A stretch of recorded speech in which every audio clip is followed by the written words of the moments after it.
Town दर्शन news, समाचार ही नहीं विचार भी। उल्लासनगर बिरला गेट चौक पर एक रिक्शा चालक को बर्फ तोड़ने वाले सूबे से हमला कर जख्मी करने की घटना घटी है। इस संबंध में उल्लासनगर पुलिस स्टेशन में मामला दर्ज किया गया है। ऑटो रिक्शा चालक प्रीतम खैरे कैंप नंबर 1 परिसर का निवासी है और बिरला गेट से कल्याण तक रिक्शा चलाता है। बिरला गेट रिक्शा स्टैंड पर प्रीतम नंबर के हिसाब से पैसेंजर बैठा रहा था। यहाँ रिक्शा चालक विवेक पाटिल पहुंचा और पैसेंजर उसे देने की बात कहने लगा। दोनों में तू मैं हुई।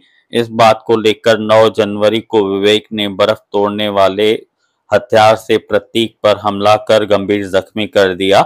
उसे उपचार हेतु सेंट्रल अस्पताल में भर्ती कराया गया। अभियुक्त विवेक पर सख्त कार्रवाई करने की मांग प्रीतम खैरे ने की है। माझं नाव प्रीतम वसंत खैरे, मी बिरला गेट ते कल्याण गाडी चालवणारा व्यक्ती। मी चालवतो गाडी, ऑटो ड्रायव्हर आहे। त्याने येऊन मला मारहाण केली। विवेक पाटील म्हणून मुलगा आहे।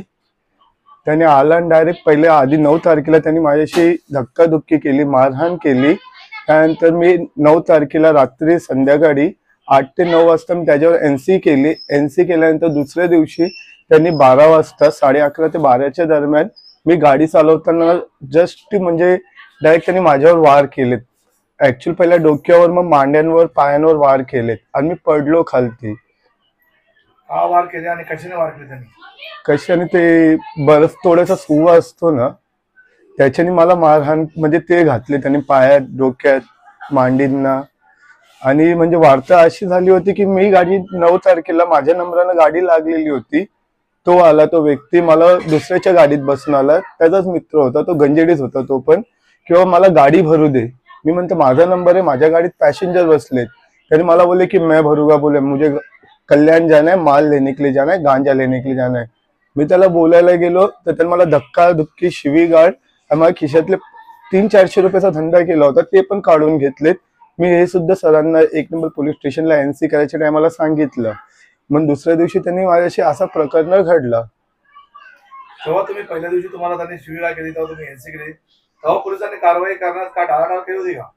त्यांनी हो सर, त्यांनी म्हणजे एनसी घेतली आणि त्यांनी त्याच्यावर काहीच ऑब्जेक्शन घेतले नाही, म्हणून त्यांनी दुसरे दिवस माझ्यावर हल्ला केला। पोलीस प्रशासनाकडे तुमची काय मागणी आहे? पोलीस प्रशासनाकडे एवढंच आहे की त्याच्यावर म्हणजे कसं, मी सर रिक्षा ड्रायव्हर आहे, मी गाडी चालवतो। आता अचानक भयानक मध्ये काल माझ्याशी जे 10 तारखेला घडलं, असं पुढे नाही घडायला पाहिजे।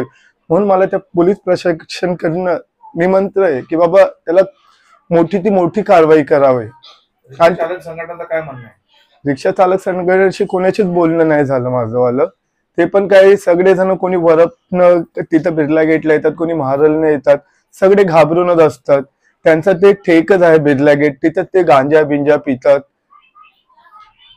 तर त्या हिशोबाने आम्हाला भीती निर्माण आहे रिक्षावाल्यांना, बाबा आता ते माल पिऊन आता त्यांनी माझ्याशी हल्ला केला, ते पण पुढे नाही येऊ शकत ना, की त्यांच्यावर पण असा हल्ला होऊ शकतो म्हणून।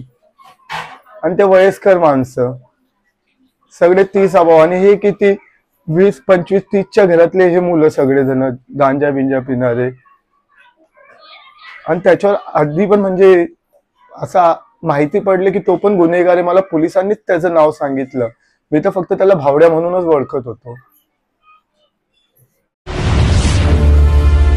टाउन दर्शन न्यूज, समाचार ही नहीं विचार भी।